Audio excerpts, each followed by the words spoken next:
Right now, you have more entertainment in your pocket than any human in history. Infinite videos, games, music, and stories all one tap away. And yet, if you're honest, you still get bored. So here's a question that should bend your brain a little. 40,000 years ago, there were no screens, no books, no sports leagues, no nothing. Just a fire, the dark, and the same restless human brain you have right now. So what did ancient humans actually do for fun? Most people picture prehistoric life as one long grim fight to survive. Hunt or starve, run or get eaten. Every waking moment spent staying alive, but that picture is wrong and the truth is far more interesting. When researchers studied how hunter-gatherers spent their days, they found something shocking. Many of them worked fewer hours than you do. Anthropologists lived with modern foraging groups like the Sand People of the Kalahari. They calculated the Sand spent only 15 to 20 hours a week getting food. The rest of the time, it was theirs. Think about that. No commute, no inbox, no 9 to 5. Ancient humans had something we constantly say we don't have: free time, real, unstructured, empty hours, especially after the sun went down. And a brain exactly like yours does not handle empty time well. It gets bored, and boredom is one of the most powerful engines in all of human evolution. So what did they do with it? The answer is going to feel surprisingly familiar. Almost everything you do for fun today was invented around a campfire. The music, the games, the stories, the dancing, the art, even the toys. All of it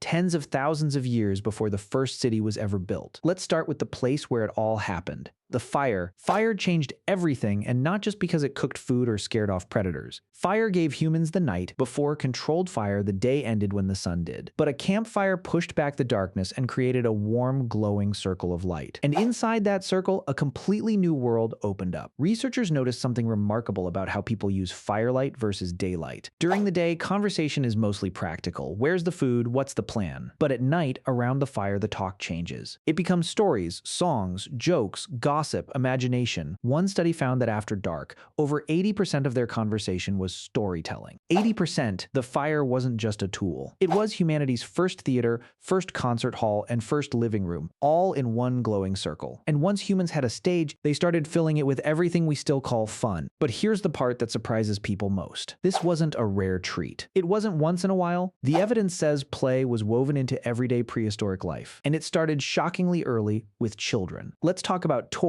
because this is where it gets genuinely delightful. Archaeologists have found tiny objects that can only be one thing: miniature versions of adult tools and weapons made for small hands, little carved animals, small clay figures. In some sites, they even found tiny spear points and miniature bows. Toy-sized for a child learning to play at being a hunter? Sound familiar? It should. A child 10,000 years ago playing with a toy spear is doing exactly what a kid does today with a toy version of anything. They're practicing being a grown-up and calling it fun. And it wasn't just mini tools. Some of the oldest toys might be things you would never expect. Take the bull roarer. It's a flat piece of wood or bone tied to a string. When you whirl it around your head, it makes an eerie, roaring sound, an otherworldly noise that carries for miles. Bull roarers show up in ancient sites all over the world. From Europe to Australia to the Americas. Were they toys, ritual objects, a way to signal across distance? Honestly, probably all three. But imagine being a kid and getting to spin one of those. That deep, ghostly roar ripping through the night air. That is pure ancient fun. Then there are the games. Humans, it turns out, have always loved games of chance. Some of the oldest gaming pieces ever found are knuckle bones, the ankle bones of sheep and goats tossed like dice. These show up in sites thousands of years old, and people were still using them in ancient Greece and Rome. Carved dice made of bone and antler go back astonishingly far. So the next time you roll dice in a board game, remember this: you're doing something humans have done around fires, on cave floors, and in the dirt for a very, very long time. But wait, did they also have the one thing that ties all human fun together? Did they have music? The answer doesn't just say yes, it rewrites what you thought music even was. Deep in caves in what is now Germany, archaeologists found something incredible: flutes carved from bird bone and mammoth ivory. And they are over 40,000 years old. Let that sink in. Before farming, before writing, before the wheel, a human carefully drilled finger holes into the wing bone of a vulture and played a melody. We don't know the tune, but replicas of these ancient flutes still produce real musical notes today. So music is at least 40,000 years old and probably far older, because long before the first flute there was rhythm, singing, clapping, stomping, banging two rocks together. The oldest instrument on earth is completely free, and where there's rhythm, there's dancing. Dance doesn't fossilize, but almost every human culture ever studied has it. And some ancient cave art shows figures frozen mid-movement. Put it all together and the picture is clear. Around those fires, humans were singing, drumming, and moving. Flames flickering, shadows leaping on the walls,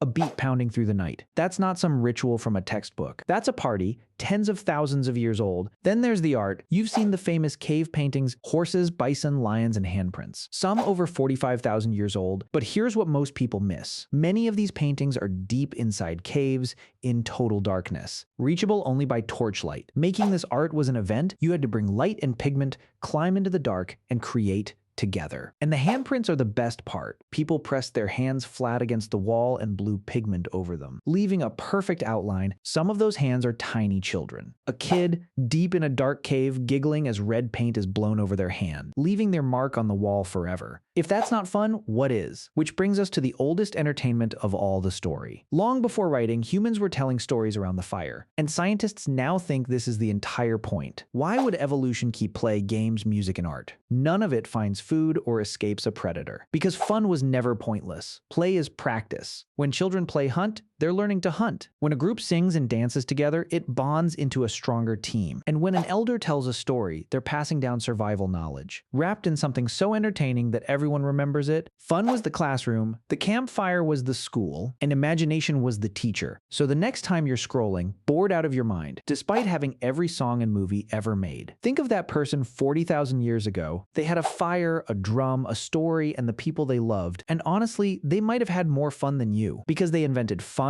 and every game you play, every song you hear, every story you binge is just you around a fire in the dark, doing what humans have always done.